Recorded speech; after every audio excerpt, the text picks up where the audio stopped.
ముఖ్యంగా హైదరాబాద్ మహానగరంలో పెద్దలు ఆనాడు తెలంగాణ తొలి ముఖ్యమంత్రి కేసీఆర్ గారి నాయకత్వంలో 10 ఏళ్ల పాటు ఎలాంటి ఇబ్బంది లేకుండా ఎలాంటి ఇబ్బంది లేకుండా ఎలాంటి ఏమైందయ్యా సౌండ్ రావట్లేదు, వినబడుతుందా? యా, ఇప్పుడు వినబడుతుందా? హైదరాబాద్ మహానగరంలో ఇవాళ ఈ ప్రభుత్వం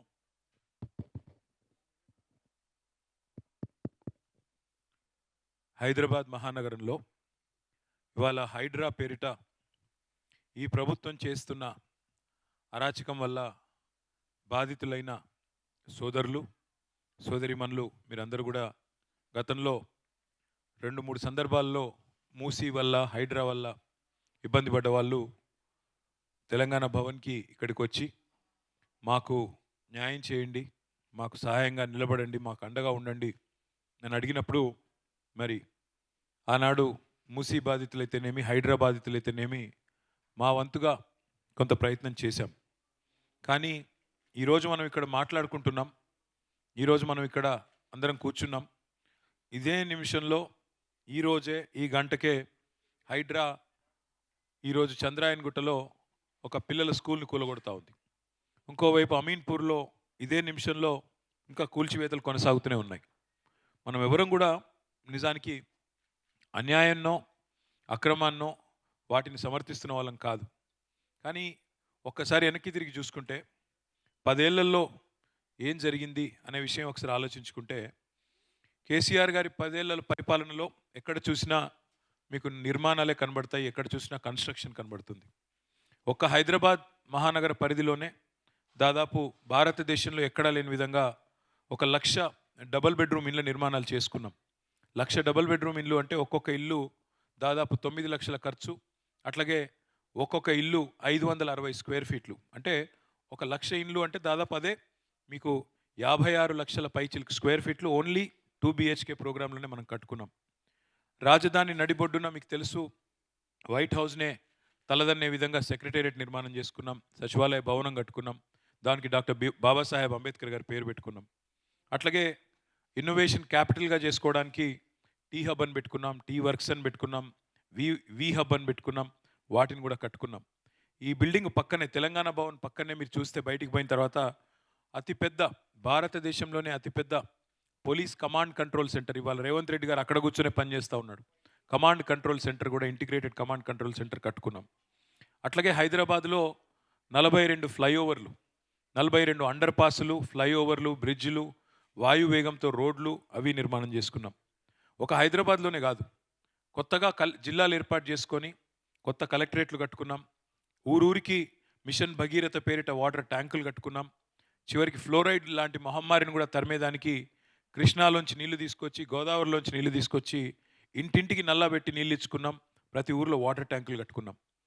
మరి కరువు నేలగా ఉన్న తెలంగాణ గొంతెండిపోయిన నేలకి నీళ్లు తీసుకొని రావడానికి సాగునీటి ప్రాజెక్టులు కట్టుకున్నాం, భారీ ప్రాజెక్టులు కట్టుకున్నాం. మల్లన్న సాగరు, కొండపోచమ్మ సాగరు, అట్లాగే కాళేశ్వరం లాంటి ప్రాజెక్టులు, ఇటు పాలమూరు రంగారెడ్డి ఎత్తిపోతల పథకంలో భాగంగా కరివెన, వట్టెం, అట్లాగే ఉద్దండాపూర్ రిజర్వాయర్లు, నార్లాపూర్, ఇట్లా ఎన్నో రిజర్వాయర్లు కట్టుకున్నాం.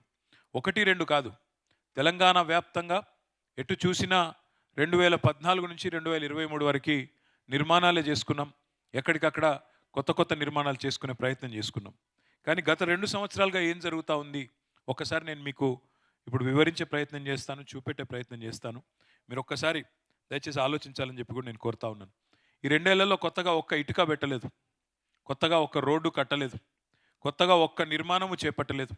10 ఏళ్ల మరి పరిపాలనని ప్రతిరోజు అవమానించే రేవంత్ రెడ్డి గారు ఈ 2 ఏళ్లలో ఏం చేశారయ్యా అంటే ఇప్పుడు నేను మీకు ఈ ప్రజెంటేషన్ ద్వారా వివరించే ప్రయత్నం చేస్తాను. ఆ తర్వాత కొంతమంది మిత్రులు మీతో మాట్లాడతారు, మీడియా సమక్షంలో వారి బాధ చెప్తారు. కాకపోతే నేను మీకు అందరికీ ముందుగా ఇచ్చే మాట ఒకటే, ఎవరెవరికైతే ఈ ప్రభుత్వం వల్ల తీరని అన్యాయం జరిగిందో మీకు నేను మాటిస్తూ ఉన్నాను, మీకు జరిగిన అన్యాయాన్ని మాకు ఎక్కువ కాలం ఏం లేదు, ఇంకా కేవలం 500 రోజుల్లో తిరిగి కేసీఆర్ గారు రాబోతున్నారు.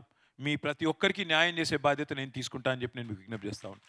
ఎవరెవరైతే అన్యాయం జరిగిందో, మీకు ఎవరెవరికైతే నష్టం జరిగిందో మీకు పూర్తి స్థాయిలో న్యాయం చేసే బాధ్యత మాది. ఎందుకంటే ఎవరు కూడా కోరుకోరు, ప్రభుత్వాలు చట్టపరంగా న్యాయపరంగా పనిచేయాలని కోరుకుంటారు తప్ప ఎవరు కూడా ఇంత అన్యాయంగా కిరాతకంగా పనిచేయాలని కోరుకోరు. ఆ క్రమంలో ఇది ఒక్కసారి దయచేసి మీరందరూ కూడా చూడాలని, చూసిన తర్వాత మనం కొద్దిసేపు మాట్లాడుకుందామని చెప్పి కూడా విజ్ఞప్తి చేస్తా ఉన్నా. ఇది ప్లే చేయండి.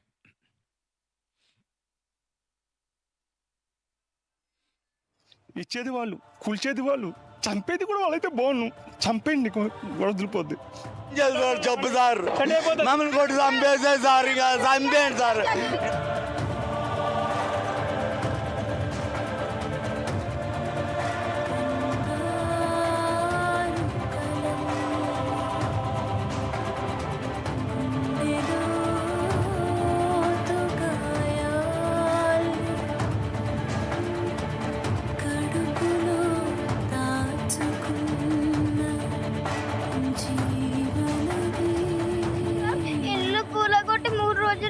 సార్ బుక్స్ కూడా బయట పడేసిపోయారు సార్. ఎగ్జామ్స్ నడుస్తున్నాయి సార్. మేము పొద్దు నుంచి ఏం తినలేదు సార్.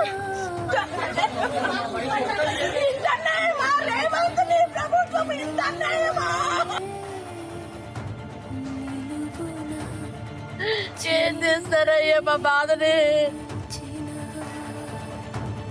ఉన్నాయి 30 సంవత్సరాల బట్టి నుంచి ఇక్కడ ఉంటున్నాం కదండి. మేము ఎక్కడో వెళ్ళిపోవాలి, ఎక్కడ ఉండాలి చెప్పండి. చిన్న చిన్న పిల్లలు పెట్టుకుని ఉంటున్నాం సార్. బెదిరిస్తున్నారు సార్. మేము ఎక్కడికైనా వెళ్ళిపోవాలి.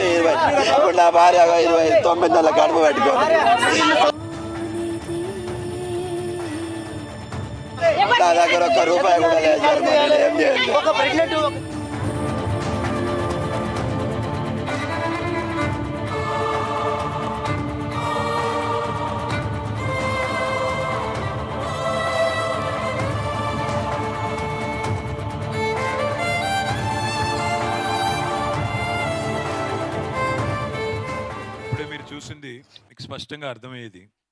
పేదవాడికి ఒక న్యాయం, లేనివాడికి రోజు అవమానం, ఉన్నవాడికి ఒక తీరు, లేనివాడికి మరొక తీరు. ఇది ఈ ప్రభుత్వం యొక్క పనితీరు. మీరు ఒక్క మాట దయచేసి ఆలోచించండి. ఇక్కడ వచ్చిన పెద్దలందరూ కూడా, అదేవిధంగా మీడియా మిత్రులు కూడా, ఒక ఇంటి గృహప్రవేశం జరిగి ఇంకా వారం రోజులు కాలేదు. మరి జేసీబీ వచ్చి ఇంకా జస్ట్ గుమ్మడికాయ కొట్టి వారం రోజులు కాలేదు. జేసీబీ వచ్చి, బుల్డోజర్ వచ్చి వాళ్ళ ఇల్లు నేలమట్టం చేస్తే, కూల్చేస్తే ఆ కుటుంబం పరిస్థితి ఏంటి ఆలోచించండి. ఒక జీవితకాలం కష్టపడి పొదుపు చేసి పైసా కూడబెట్టి ఇల్లు కట్టుకుంటే దాన్ని హైడ్రా పేరుత మరి కూల్చి పారేస్తుంటే, ప్రెగ్నెంట్ మహిళ అని కూడా చూడకుండా లాగి పారేస్తే, ఈడిచి పారేస్తే వాళ్ళ పరిస్థితి ఏంది ఆలోచించండి. హైడ్రా సృష్టించిన ఈ వలయానికి, విలయానికి తన చుట్టూ ఏం జరుగుతుందో తెలవక ఒక 6 ఏళ్ల పాప సార్ 3 రోజుల నుంచి తిండి లేదు అని చెప్పి ఏడుస్తుంటే కనీసం పుస్తకాలు కూడా తీసుకొని ఇవ్వకుండా వాళ్ళ ఇల్లు మాట్లాడిస్తాను తల్లి పుస్తకాలు కూడా తీసుకొని ఇవ్వకుండా వాళ్ళ ఇల్లు కూల్చింది ఈ హైడ్రా. అయితే పేదవాడికి ఒకలాగా, ఉన్నవాడికి ఇంకోలాగా నేను ఉత్తగానే అంటలేను. అది కూడా మీకు చూపెట్టాలనే, పత్రికల ద్వారా అందరికీ చూపెట్టాలన్న ఉద్దేశంతోనే, మీ బాధ రాష్ట్రం మొత్తం తెలవాలన్న ఉద్దేశంతోనే మిమ్మల్ని ఇక్కడికి రప్పించడం జరిగింది. ఒక్కసారి దయచేసి మీరు చూడాలి. ఈ వీడియో ప్లే చేయండి. ఒక్క నిమిషం ఈ వీడియో ప్లే చేయండి.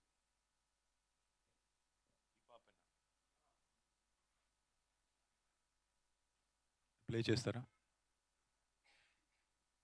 Okay, sorry. నెక్స్ట్ స్లైడ్ అమ్మా.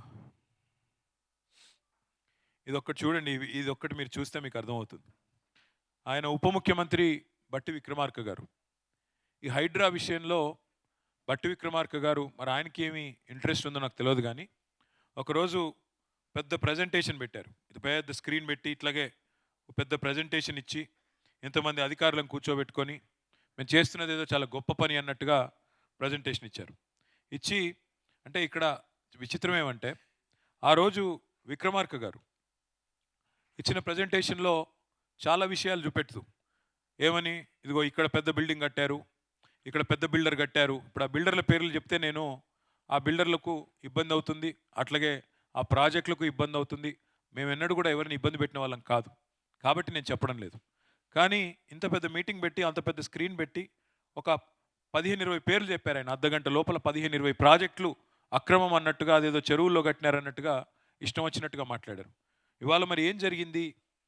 ఇవాళ పేదవాడి ఇల్లేమో కూలిపోతుంది, పేదవాడి ఇంటి మీదకి బుల్డోజర్ వస్తుంది.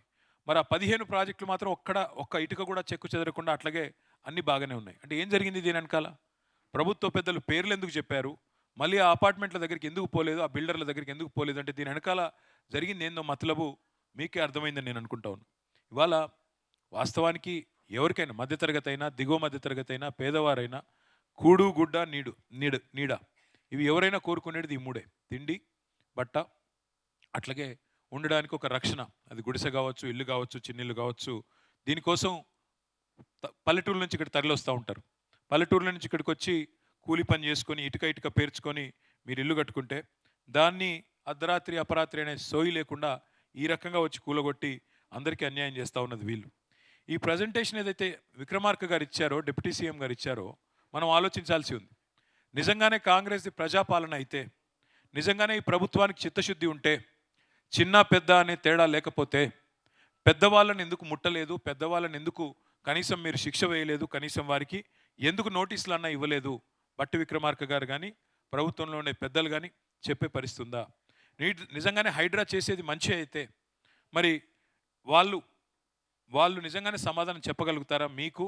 అట్లాగే ఆ బిల్డర్లు ఏదైతే పెద్ద పెద్ద పేర్లు చెప్పారో వాళ్ళకి మరి చెప్పగలుగుతారా? ఇంకోటి, నిజంగా హైడ్రా చేసేది మంచి అయితే ఇట్లా 5 స్టార్ హోటళ్లలో మీటింగులు పెట్టి 5 స్టార్ హోటళ్లలో రియల్ ఎస్టేట్ వాళ్ళతో డీలింగులు చేయాల్సిన అవసరం ఉంటుందా? అంటే దీని వెనకాల ఏం జరిగింటుంది ఆలోచించమని చెప్పి నేను కోరుతా ఉన్నా. ఇక ముఖ్యమంత్రి గారు, ఉప ముఖ్యమంత్రి ఏమో ఇట్లా ఉన్నారు. ఇక వాళ్ళ అధికారుల సంగతి చూద్దాం. వాళ్ళ అధికారులు ఏం మాట్లాడుతున్నారో ఒక్కసారి చూద్దాం. హైడ్రా కమిషనర్ గారిది పెట్టండమ్మా. ఏంటి అసలు హైడ్రా పెద్దల వైపా పేదల వైపా? ఇక్కడేనండి, దీన్ని కొన్ని మనం చాలా స్పష్టంగా చూడాలి. మేము చేసిన అన్ని డెమాలిషన్స్ లో పేదవాళ్ళు ఎవరు లేరు, అన్ని పెద్దవాళ్ళే. సో సామాన్లు ఇవ్వడానికి బయటకు పెడితే కనుక the minute we start giving, వీళ్ళంతా ఏంటంటే చాలా మంది ఓటుకెళ్ళి తెస్తారు, లేకపోతే రకరకాల ఇన్ఫ్లుయెన్సెస్ చేయడానికి ట్రై చేస్తూ ఉంటారు. అందుకోసం మేము ఆ టైం ఇవ్వం అనమాట. స్ట్రక్చర్స్ వస్తుంటాయి కనుక వాటిల్ని డిమాలిష్ చేయడం జరుగుతుంది. చెరువు FTL లోకి వచ్చి కడుతున్నటువంటి కానీ పర్మిషన్స్ ఎక్కడ కూడా అది యాక్సెప్ట్ చేయమని చెప్పేసి, స్ట్రక్చర్స్ వస్తుంటాయి కనుక వాటిల్ని డిమాలిష్ చేయడం జరుగుతుంది. చెరువు FTL లోకి వచ్చి కడుతున్నటువంటి కానీ పర్మిషన్స్ ఎక్కడ కూడా అది యాక్సెప్ట్ చేయమని చెప్పేసి. రూల్స్ వయలేట్ చేసి కడితే, చెరువుల్లో కడితే కాపాడమని మనం ఏం చెప్పట్లేదు. కానీ ఇవాళ వీళ్ళ వైఖరి ఎట్లా ఉంది అంటే, ఆయన చెప్తున్నాడు, స్పష్టంగా చెప్తున్నాడు హైడ్రా కమిషనర్ గారు, అక్కడ ఎవరు పేదవాళ్ళు లేరట. ఆయన ఎవరు పేదవాళ్ళది కూలగొట్టలేదంట. ఆయన కేవలం పెద్దవాళ్ళే కొట్టాడంట, పేదవాళ్ళే మాత్రం కూలగొట్టలేదంట. సిగ్గు లేకుండా చెప్తున్నారు. అట్లాగే రెండో మాట వారు చెప్పింది మీరు విన్నారు. పేదవాళ్ళకి మరి పెద్దలకు ఒక నీతి, పేదవాళ్ళకు ఒక నీతి. కాయిదాలు ఉండంగా, కోర్టు ఆర్డర్లు ఉండంగా మీరు ఎట్లా కూలగొడతారు? ఎందుకు కూలగొడుతున్నారు? శనివారం ఆదివారం కోర్టు తీర్పులు ఉన్నాయి కదా అంటే ఆయన చెప్తున్న మాట, టైం ఇస్తే కోర్టుకు పోయి స్టే తెచ్చుకుంటారు, అందుకే టైం ఇవ్వకుండా కూలగొడుతున్నావు అని మాట్లాడుతున్నాడు. మరి ఈ దేశంలో న్యాయం ఎందుకు, ధర్మం ఎందుకు, న్యాయస్థానాలు ఎందుకు? ఇట్లా అధికారులదే మొత్తం గుడ్డెద్దు చేనులో పడ్డట్టు రాజ్యం చేసేదే ఉంటే, ఈ రకంగా చేసే పరిస్థితి అయితే మరి ఇంకా ప్రజాస్వామ్యం ఎందుకు? ప్రజాస్వామ్యంలో న్యాయస్థానాలు, ప్రభుత్వాలు ఉండేందుకు? అంటే వాటి పట్ల కనీస గౌరవం కూడా వాళ్ళకి లేదు. ఇంకా దారుణం ఏంటంటే వాళ్ళు చెప్పేదానిలో మాకు అర్థం కాంది, FTLలో అంటే ఫుల్ ట్యాంక్ లెవెల్లో చెరువులో కడితే ఎవరిని వదలను, మాకు పెద్ద చిన్న తేడా లేదు అని పోజులు కొడుతున్నాడు ఈ అధికారి. కానీ ఇక్కడ చూడండి, విచిత్రం ఏంటంటే పేదవాళ్ళ మీదనేమో విరుచుకుపడే రాక్షసిలాగా ప్రవర్తించే హైడ్రా పెద్దవాళ్ళ పట్ల ఎట్లా ప్రవర్తిస్తుందో ఇప్పుడు ఒక్కసారి మీరు చూడండి. ఏ రకంగా ఏం జరిగిందో ఒకసారి చూడండి. నెక్స్ట్, ఈయన పేరు పొంగులేటి శ్రీనివాసరెడ్డి. ఈయన ఈరోజు రాష్ట్రంలో మంత్రి. ఇదిగో ఇది ఆయన కట్టుకున్న ఇల్లు, ఆ పక్కన ఇదిగో ఇదివరకు అక్కడ ఉన్న చెరువు. మొత్తం చెరువును పూడ్చి ఇల్లు కడితే, చెరువు మొత్తం పూడ్చి, ఇది నేను నా పిక్చర్స్ కాదు, గూగుల్ శాటిలైట్లో మీరు పోయినా గూగుల్లో పోతే మీకు కూడా తెలుస్తుంది. గతంలో ఉన్న చెరువు ఉంది, ఇవాళ ఆ చెరువును పూడ్చేసి మొత్తం ఆయన ఇల్లు అది కనబడుతుంది కదా అక్కడ పక్కన ఇల్లు, ఇదివరకు లేదు, ఇప్పుడు అక్కడ వచ్చింది. ఆ చెరువు మొత్తం పూడ్చి అక్కడ రెవెన్యూ మంత్రి ఈయన ఈరోజు ఈ రాష్ట్రంలో. మరి ఆయన ఇల్లు కూలగొట్టే ధైర్యం హైడ్రాకు ఉందా? పెద్దలు పేదలు మాకేమీ తేడా లేదు అంటున్న బిల్డప్లు ఇస్తున్న అధికారి ఆయన ఇంటి దగ్గరికి పోయే ధైర్యం అన్న ఉందా? కనీసం పోగలుగుతాడా? పోలేడు. నెక్స్ట్, ఈయన పేరు డాక్టర్ జి వివేక్. ఈయన కూడా మరొక మంత్రి రాష్ట్ర ప్రభుత్వంలో. ఇదిగో ఆయన ఇల్లు చెరువు FTL లోపల ఉంది చూడండి. ఇది హిమాయత్ సాగర్ చెరువు, అదే ఆయన ఇల్లు రాజభవనం. ఇగో ఇక్కడ చెరువు లోపల ఇల్లు. దాన్ని కూలగొట్టే ధైర్యం హైడ్రాకుందా? పేదవాళ్ళు పెద్దవాళ్ళు అనే తేడా మాకు లేదు అని బిల్డప్లు ఇచ్చే అధికారులు వీళ్ళని ముట్టే ధైర్యం చేయగలుగుతారా? వాళ్ళ ఇంటి దగ్గరికన్నా కనీసం పోయే ధైర్యం ఉందా? నోటీస్ ఇచ్చే ధైర్యం ఉందా? నెక్స్ట్, ఈయన ముఖ్యమంత్రి రేవంత్ రెడ్డి గారి అన్న, ఆయన పేరు తిరుపతి రెడ్డి. తిరుపతి రెడ్డి గారి ఇల్లు అక్కడ రెడ్డిలో మార్క్ చేస్తుంది. దుర్గం చెరువు బఫర్ లోపల, దుర్గం చెరువు లోపల FTL లోపల ఉంటుంది. ఇక్కడ విచిత్రం ఏమంటే సున్నం చెరువులో కట్టిన పేదలదేమో తప్పంట ఇట్లా కట్టిన వాళ్ళు, కానీ దుర్గం చెరువులో కట్టిన తిరుపతి రెడ్డిది మాత్రం తప్పు కాదు. సున్నం చెరువులో కట్టిన పేదవాళ్ళకి మాత్రం మీరు టైం ఇవ్వరు. ఎందుకు? మీరు కోర్టుకు పోతారు, కోర్టు స్టే ఇస్తుంది. మీరే కదా అయ్యా ఇల్లు పర్మిషన్లు ఇచ్చింది గతంలో, మీరే కదా ఆనాడు కట్టనిచ్చింది, మళ్ళీ ఎట్లా కూలగొడతారు అని కోర్టు మొట్టికాయలు ఇస్తుందని తెలుసు. అందుకే పేదవాళ్ళకి టైం ఇవ్వరంట. సున్నం చెరువులో ఉండే పేదవాడికి టైం ఇవ్వరంట. కానీ దుర్గం చెరువులో ఉండే ఆ రాజప్రసాదానికి మాత్రం, తిరుపతి రెడ్డి గారికి ఆయనకి మాత్రం టైం ఇచ్చి ఆయన కోర్టుకు పోయేటట్టు చేసి కోర్టు ద్వారా స్టే తెచ్చుకొని ఇవాళ ఏమైందయ్యా అంటే కోర్టు స్టే ఉంది, మేమేం చేయాలా? ముఖ్యమంత్రి సోదరుడు కదా, కాబట్టి ఆయన్ని ముట్టే ధైర్యం వాళ్ళకి లేదు. మీకు టైం ఇవ్వరు, మీకు కోర్టుకు పోయేదానికి అవకాశం ఇవ్వరు, కానీ పెద్దలకు అందరికీ టైం ఇస్తారు. నెక్స్ట్, ఇది చూడండి ఇంకా అన్యాయం. చెరువు మధ్యలో, చెరువు కనబడుతుందా చుట్టూ? చెరువు మధ్యలో అగో అది ఆ గెస్ట్ హౌస్. ఎవరిది ఇది? పట్నం మహేందర్ రెడ్డి ఈరోజు శాసన మండలిలో ప్రభుత్వ చీఫ్ విప్. ఆయనకు మాత్రం ఆయన ఆయన ఆయన గెస్ట్ హౌస్ దగ్గర పోయే ధైర్యం ఉందా హైడ్రాకి? చెరువు మధ్యలో ఇల్లు కడితే, కొంప కడితే దాన్ని ముట్టుకునే ధైర్యం కానీ, దానికి నోటీస్ ఇచ్చే ధైర్యం కానీ హైడ్రాకు ఉందా? ఇది అడిగితే వాళ్ళు తట్టుకోలేకపోతున్నారు. నెక్స్ట్, ఈయన పేరు గుత్తా సుఖేందర్ రెడ్డి, శాసన మండలి చైర్మన్. ఇక్కడ పక్కన చెరువు కనబడుతుంది, ఆ పక్కనే ఆయన ఇల్లు కనబడుతుంది చూడండి. ఇది కూడా చెరువు బఫర్ లోపల కట్టిన ఇల్లు. పోయే ధైర్యం ఉందా హైడ్రాకి? చెరువులో కట్టిన ఇల్లు శాసన మండలిలో చీఫ్ విప్ కట్టినా, శాసన మండలి చైర్మన్ కట్టినా అక్కడ పోయే ధైర్యం హైడ్రాకు ఉందా? పేదవాళ్ళు పెద్దవాళ్ళు ఏమీ లేదు అని మాట్లాడే బిల్డప్ ఇచ్చే అధికారులు కనీసం వాళ్ళ దగ్గరికి పోయి వాళ్ళని కనీసం మాట్లాడే పరిస్థితి ఉందా? ఆలోచించమని కోరుతా ఉన్నా. ఇవాళ రాజప్రసాదాలు మీరు కట్టుకోలేదు, మీరేం ప్యాలెస్లు కట్టుకోలేదు, చిన్న చిన్న ఇల్లు రెక్కలు ముక్కలు చేసుకొని కట్టుకున్న ఇల్లు, వాటినేమో నేలమట్టం చేసినారు, వాటినేమో కూలగొట్టినారు. కానీ ఇంత పెద్ద పెద్ద ఫామ్ హౌజులు, గెస్ట్ హౌజులు చెరువుల్లో కట్టినా, పొంగులేటి శ్రీనివాసరెడ్డి గారు రాజప్రసాదాన్ని కట్టినా దానికి మాత్రం అడిగేవాడు లేడు.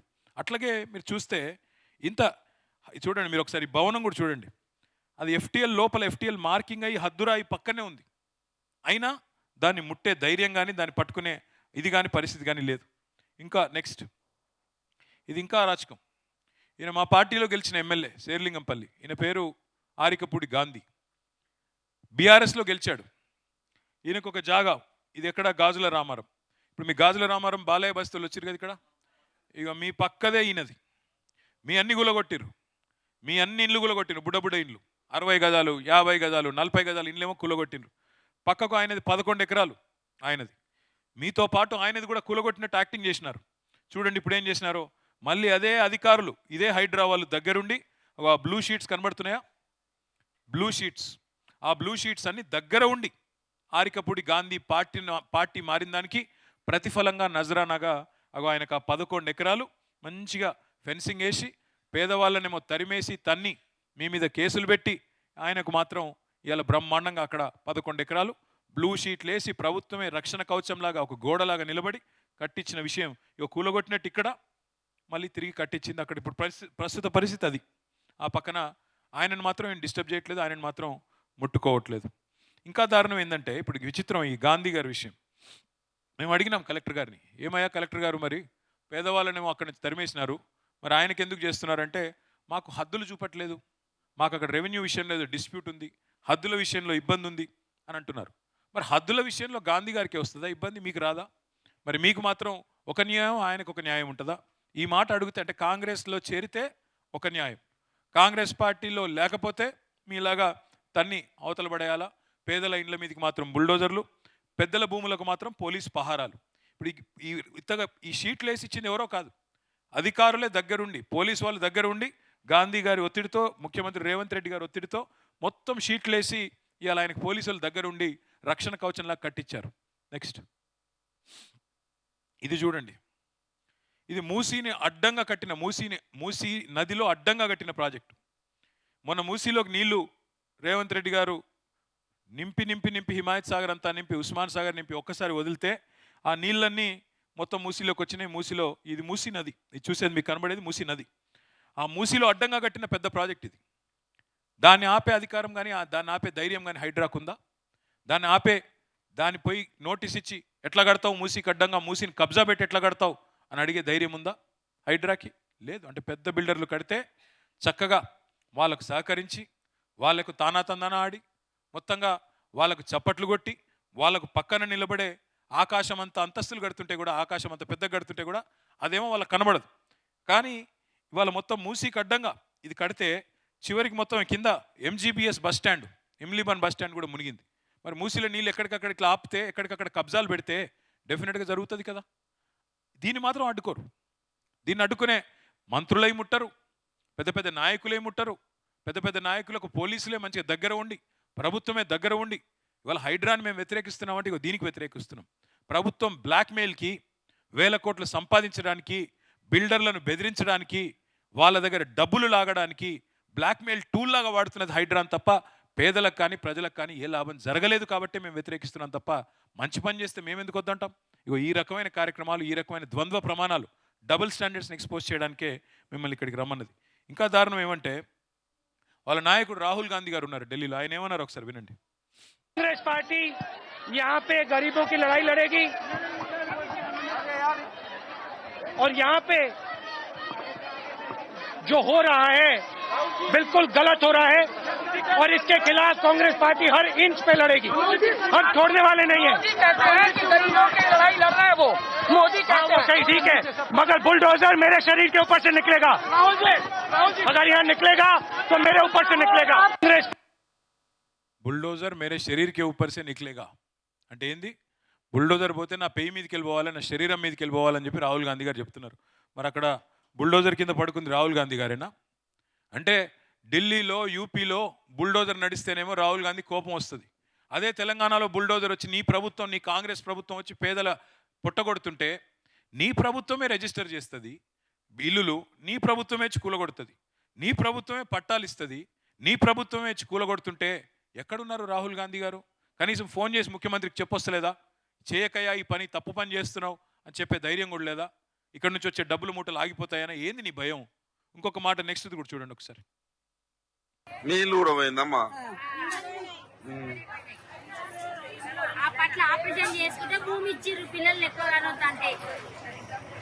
ఇప్పుడు ఎట్లా మరి మీ నీళ్ళు కూడా పోయింది? ఇప్పుడు మరి ఏడికి పోవాలి? మరి ఇప్పుడు ఎట్లా మరి మీ ఇల్లు పోయింది, మీరు ఎక్కడ బతకాలి? మీరు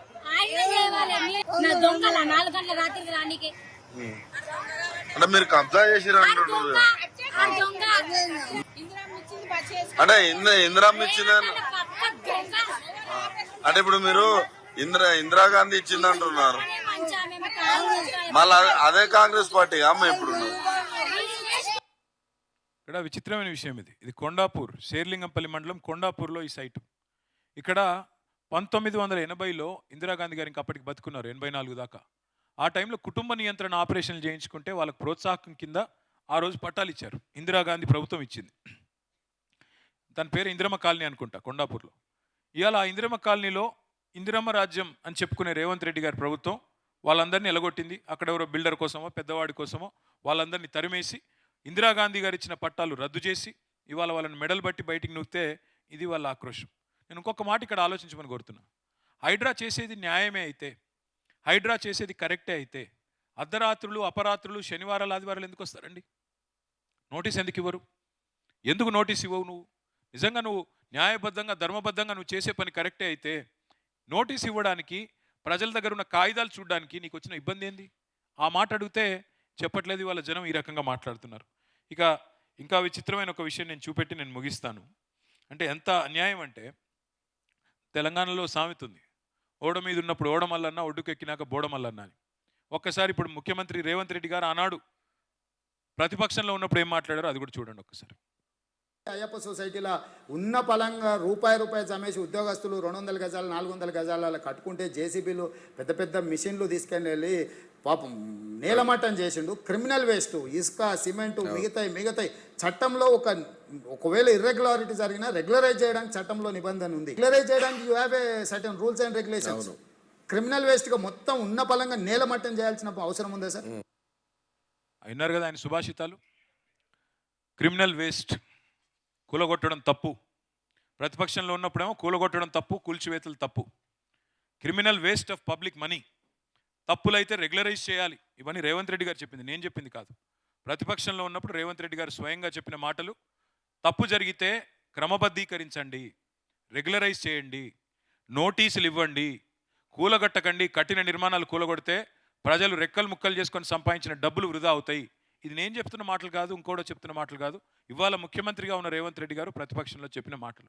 అందుకే నేను అన్నది, ఓడ మీద ఉన్నప్పుడు ఓడమల్లన్న, ఒడ్డుకెక్కినాక బోడమల్లన్న అన్నట్టు ఇవాళ ఈ ప్రభుత్వ వ్యవహారం మీ అందరికీ కూడా ఇబ్బంది కలిగించే విధంగా ఉంది. కాబట్టే ఖచ్చితంగా మీ బాధ ప్రభుత్వానికి తెలవాలి, మీ బాధ ప్రజలకు తెలవాలి. ముఖ్యంగా నేను మీకు ఒక మాట మాత్రం మళ్ళీ ఇస్తున్నా, ఈ ప్రభుత్వం నాకు తెలిసి న్యాయం చేస్తుంది అనే విశ్వాసం నాకైతే లేదు.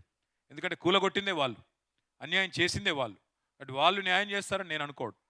మీకు మళ్ళీ చెప్తున్నా, ఎక్కువ రోజులేమీ లేదు, కేవలం 500 రోజుల్లో తిరిగి కేసీఆర్ గారి ప్రభుత్వం ఈ రాష్ట్రంలో వస్తుంది. మీకు న్యాయం చేసే బాధ్యత మాది.